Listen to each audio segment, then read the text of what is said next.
So, free energy. Awesome buzzword. And what that means specifically is like over unity systems that have a non-entropic feedback loop. So it's called centropy, the opposite of entropy. Entropy is when a system goes from a high energy state or an ordered placement or something into motion to a place of rest or to a place of stillness or a lower energy state. And that process is called entropy. It's one of the laws of thermodynamics. And centropy is the opposite of entropy. That's when systems gain energy seemingly out of nowhere and they reorganize and order themselves without an input of energy. So it's been a theory for a long time, and people come up with all kinds of funky perpetual motion machines to try to demonstrate that.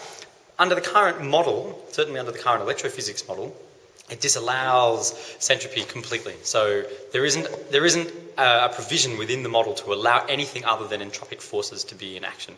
And so there will never ever be free energy that comes out of the research and the study of something that's based in the current electrical model and the current physics perspective. And you have to completely divorce the current social accepted model of particle theory and atomic theory and electron models in order to begin tapping into a world where there's actually an elastic opportunity of energy all around us at all times.